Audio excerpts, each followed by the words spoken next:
vedare tinokuchingamidzai zvekare kune chimwe chirongwa pano paZim Facebook Secrets and Confessions. Tadzoka zvekare nemamwe mamessages. Rekedzai tibva tapinda mumamessages edu atadzoka takakubatirai. Message yedu yekutanga yakamira sekudai: so hanzi makadi zvenyu mukoma, ndinokumbirawo kuti munge muchindiposterawo nyaya yangu makavikawo chitupa changu. Ndauyawo pano ndiine confession yangu iyo yandiinayo. Ndiri mudzimai uye zvekare ndine makore 37 years kuberekwa. Ndakabva mukushaikirwawo nemwana wangu, in which I am now regretting, because ipapo pandakaromba ndaifungidzira kuti nezvose zvandainge ndakaita there was no need yekuti ndainge ndichazongoramba ndichichekeresa, because ndakapiwawo hari iyi ndinogara nayo muapartment mangu, uye hari iyi inenge iri pasi pemubhedha. Saka hari iyi iyo inogara iine ropa rinenge ririmo, asi ropa iri mukoma. Ndakangonzi kana ndikangouraya huku 2 kana 3 pamwedzi zvinenge zvatovharana,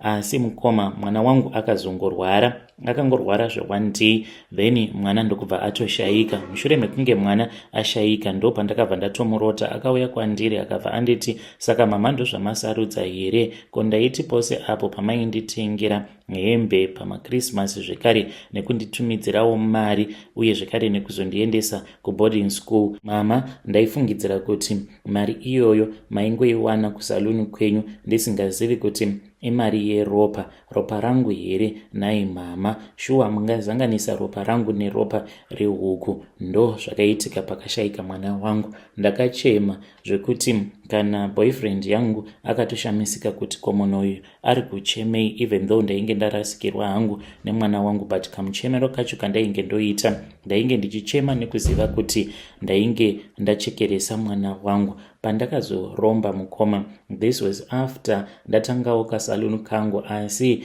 vehukama vakabva vachizondinzwira godo, because kuno kwandinogara ndinogarawo nemamwe macousins angu. Saka vakabva vachizongorwadziwa kuti ndainge ndatangawo kabusiness kangu, even though naivowo vainge vaine tumasaluni 12, but ingori iya yekungokiya mumalocation. Zvino ini ndakabva ndachizowanawo mukana mushure mekunge ndambobatsira umwe mukadzi uyo wekuGhana. So musi wacho iwoyo ainge ari busy, akabva andiudza kuti ainge aine client yake iyo yainge yamuita call in, but manje iye ainge ari busy. Ndokubva azoti kwandiri, unokwanisa kuenda here? Ndakaenda kuya, but handina kana kumbocomplaina because akazondipa mari shoma. Ndokubva achizotora yake akabva ati imwe yacho ndeye commission. So ndakazoti nerimwe zuva ndakatogara zvangu, kwainge kustombori busy, akabva andifonera akabva anditi ndinge ndichienda zvekare kunomuitira house call. So handina kana kumboramba, ndikaenda kuya.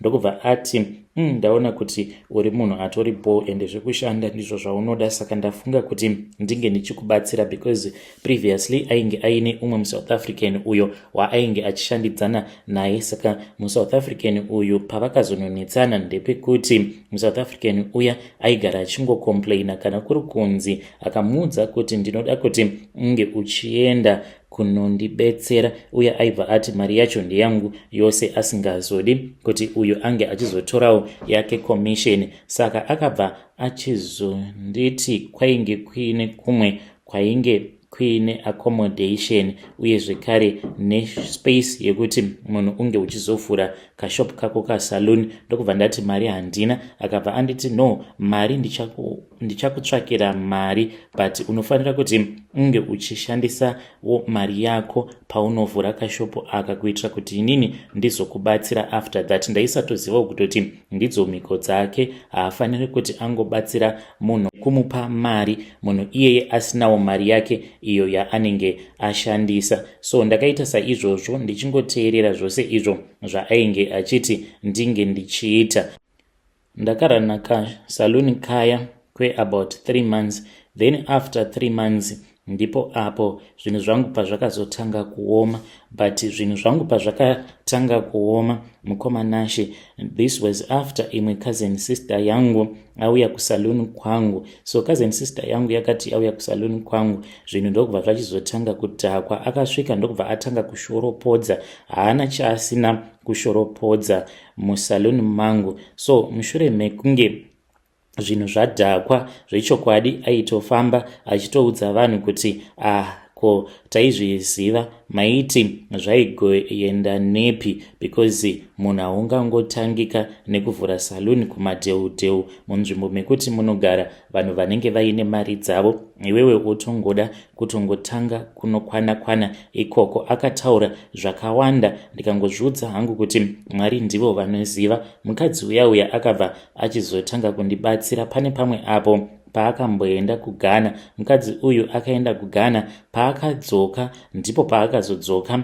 aine hari iyo yaakanditi hari iyi ndiyo ichaita kuti unge uchizokwanisa kuwana macustomers akawanda. Ndakaitora hari iyi ndokubva achizoenda neni kune umwe sangoma, but iye akarombera kunyika kwavo kuGhana, but akangoti tiri kufanira kuti tinge tichienda kuna sangoma kuitira kuti iwewe ange achizokwanisa kuconnecta nema-ancestors ako, ma-ancestors ako achizoshandidzana nema-ancestors eng'anga yacho iyoyo yekuGhana, but ivo havadziti ng'anga, vanenge vachiti mapriest. So takazotsvaka sangoma uya zvechokwadi akabva achizoita kuti ndige ndichipfugama. Ndakapfugama pamberi pake ndakabata hari iyaya. Akabva achizotora zimbe remoto, akatora mamwe mafuta andisina kunzwisisa kuti ainge ari mafuta ndokubva achizondipa mumwe mucheka. Akabva anditi ndaifanira kuti ndige ndichizofukira. Ndakafukira ndokubva ndachizotanga kurutsa. Akanditi pandinenge ndichirutsa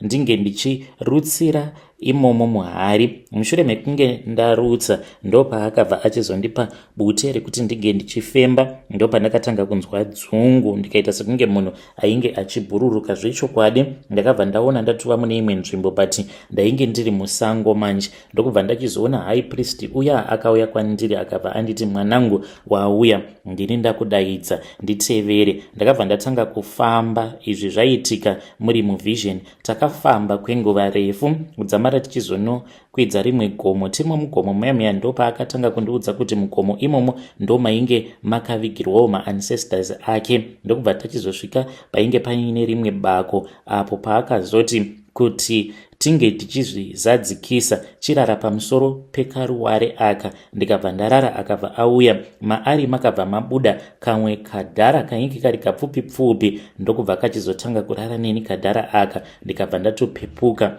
Pandakapepuka ndikabvunzwa kuti chii chainge chaitika. Ndikataura. Sekuru vaya vakabva vazondipa rimwe shizha, vakanditi ndige ndichienda kunozvigeza. Ndakaenda ndikanozvigeza hangu kusikarudzi kwangu, ndikapukuta neshizha riya. Ndokubva ndadzoka vakabva vakanda shizha iroro muhari iya.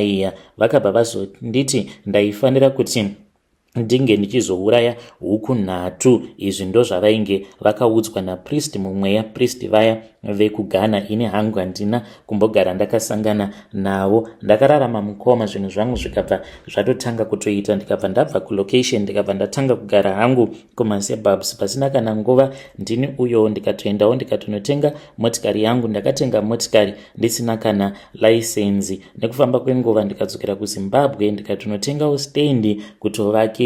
Ndipo apo pandakabva ndachizoudzwa kuti mwana wangu aifanira kuti ange achizofa. Ndakarwadziwa mukoma. So after that ndo pandakabva ndachizoudzwa zvekare kuti aiwaka hari iyi iyo yakambondichengeta, neniwo ndava kufanira kuti ndinge ndichiichengeta. Ndikati zvino ndoichengeta seiko, ndoichengeta nei hari iyi? Ndo pandakabva ndachizonzi unofanira kuti unge uchiitirawo zvakanaka zvinoifadza kuitira kuti iyo igare ichifara hari iyi, nekuti iyi hari inotorarama. Saka iwewe kana uchiraramawo neropa, zivawo kuti nayo hari iyi inorarama neropa. Zvingaita here kuti kubva gore richitanga kuzonosvika gore richipera uchingodya sadza nemavheji chete, kana kuti pano nepapo unenge uchidawo kuzodya sadza nenyama? Ndo zvandakaudzwa nefrendi yangu yekuGhana. Zvichireva izvo kuti kana kuri kuzonzi ndikanzi ndinofanira kuti ndinge ndichizochikeresa zvekare umwe weukama, akati handifanire kuti ndige ndichirwadziwa nazvo, nekuti chakakosha sematauriro ake pasi pano pezuva ndechekuti une mari kana usiri mari unenge usiri munhu. So ndichiuyawo panapa mukoma, ndauya pano first of all ndine secret yangu iyoyo, ndichida kungopawo vamwe vanhu yambiro kunzewo kuti sometimes unotofungidzira kutoti zvose zvaunenge waita unenge wazviita nekuda kwekuti wakangwara, but at the end of the day kana ukaromba kumagumo kwazvo uchazotongozvidemba chete. that is my own story. Kana mukaposta nyaya yangu ndizivise ndichange ndichizotevererawo ndiri mucomment section. Vedare ndo message iyo yandakatumidzirwa ichibva kuna vanzvadzi vedu. Ngatizamei kuti tinge tichitaura navo vanzvadzi vedu ava mucomment section. Hanzi please siyanai neurombwa nekuti unogumisidzira wava kuzvidemba kuti ko why ndakasarudza kuromba. Rekedzai tibva taenda panyedu inotevera. Nyedu inotevera yakamira sekudai so. Hanzi makadi zvenyu mukoma, ndinokumbirawo kuti munge muchindiposterawo nyaya yangu makavikawo chitupa changu. Ndauyawo pano ndiine confession iyo yandinayo. Izvo ndo zvandakaita mukoma wangu. Saka mukoma vangu ava mukoma ivo vainge vabva mukutenga motikari. Mushure mekunge vatenga motikari, ndakabva ndachizoenda kwaGaza. Ndine umwe mundara uyo wandainge ndichiwirirana naye, ainge ari wechirudzi. Mundara uyu ainge ambori chigure, saka aibatsira vanhu kwazvo. Ndakaenda kwaari ndikabva ndamuudza kuti ini ndainge ndichinzwa kurwadziwa kuti mukoma wangu ainge atenga motikari, nekuti zvakaitika namukoma tainge takaenda kwachiyadzwa. Taendako kwachiyadzwa ndokubva vachizobata mari, but mutemo wesyndicate iwo unoti kana mukaenda kunokorokoza muri mose zvamunenge mawana zvinoreva kuti munenge muchizogoverana, but ivo mukoma vakazoti tichazoona zvekuita kana tasvika kumba. Takabva kwachiyadzwa ndokubva tadzoka muHarare kuzoti mukoma ko madii because vainge vaine maemeralds awa mukoma vakabva vachizobatsirwa nehanzvadzi yemudzimai wavo, vakabva vaenda vakabva vazomatengesa in secret, isu tisina kana chatainge tichiziva. Vakabva vachizoronga zano rekutiudza vakatinyepera kuti vainge vakabirwa maemeralds aya, but chokwadi chakazongobuda pachena mushure mekunge vatenga motikari. Saka vakatenga motikari vaine chinangwa chekuti vainge vachida kuzoita zvekuhodha hembe vachienda vachinotengesera makorokoza hembe idzodzo. Zvinova zviri zvinhu zvekuti zvakandirwadza. Ndikabva ndachizoenda kuna sekuru vaya vekwaGaza, ndakataura navo sekuru vaya, vakabva vati ivo chavainge vachingoda imari chete. Ipapo mari yandainge ndiinayo muhomwe yainge ingori 20 pula, inova iri mari yavakagamuchira. Vakabva vati kana zvaita unofanira kuti unge uchizodzoka uchizonditenda, wazvinzwa here? Ndikabva ndati hongu, zvechokwadi mukoma. Zvakazoti zvaita mushure mekunge mukoma motikari iyoyo yakavanetsa zvekuti vakazosvika pakuya kwandiri vakandikumbira ruregerero. Vakabva vanditi ini handichazivi munengena kuti chiko chiri kukonzeresa kuti motikari yangu inge ichingogara ichingofa. Zvimwe kuda inhau yekuti ipo paya bamunini ndakakuvharai, but havana kuvhara ini chete nevamwe vakomana vandainge ndiinavo. Saka ndakabva ndazoti saka muri kufungei nai mukoma? Ndakafara ndichinzwa mukoma vachiti inini ndapererwa. Ndikabva ndati madii mangotengesa motikari yacho kuitira kuti munge muchingoti cover, then munobva mazosarwa muine something, mobva machizotanga rimwe business. Vakazotanga zvavo kamwe kabusiness vakazongotatarika kuzonosvika vachizonobroka. Vainge vava kuita zvezvimatakshop. Ipapo vakabva vachizongonditi inini bamunini handichazivi kuti ndoita sei. Kana mukawana bhaya anenge achida kutenga motikari, it is fine, munouya naye. Saka ndakabva ndachizowana bhaya uyu ndakagara ndatomuudza kuti ndainge ndichida kumutengesera motikari iyi neprice yatainge tawirirana nayo, but motikari iyi yainge iri yamukoma wangu. Saka ivo mukoma mari yavainge vakatarisira yainge iri mari, ndokubva tawirirana zvechokwadi. Murume iyeye ainge aine mari, ndokubva taenda tikabva tanobhadhara mari iyaya kuna mukoma. So takati tapedza kutengeserana motikari, ndikabva ndabuda nabhaya ndokubva achizondipa mari. Ndikabva ndaenda kumba, ndikabva ndazonosira mudzimai wangu mari, ndikabva ndachizodzokera kuna mukoma nevamwe avo vaya vatainge takaenda navo kuchiyadzwa, tikabva tazogoverana mari. Zvechokwadi mukoma vakasara vasina kana chavainge vainacho. Vakabva vachizotangawo kuita business rezvimatakshop. Iniwo nekuda kwekuti ndainge ndiine kamari kandainge ndiinako, ndakavhurawo changu chitakshop, but nerweseri ndikabva ndachizotanga kuita zvekuhodha mabheru. Ndisu vevamwe vakatanga kuenda kuMozambique vachinohodha mabheru. Takaita mari makore acho iwawo. pazvainge zvisati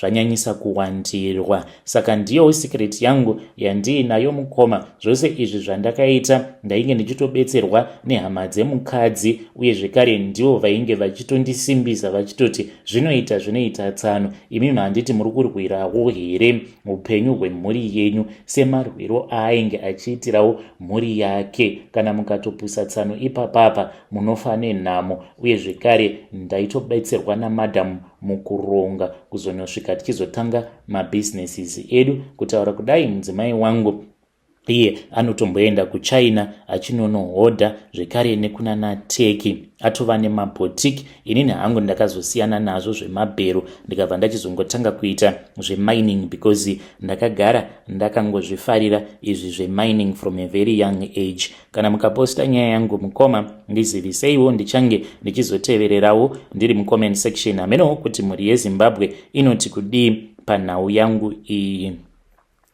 Hei vedare, ndo message iyo yandakatumidzirwa ichibva kuna mukoma vedu. Hanzi imimi kana muchiti mukoma ndine hutsinye, ko ivo mukoma ava hutsinye hwavakandiitira hwainge huri kushoma here? Saka pakati pangu namukoma wangu watingati ane hutsinye ndianiko? Zvakangooma hazvo vedu we. Let us talk about that in the comment section. Ngatisanganei zvekare mune zvimwe zvirongwa zvinotevera.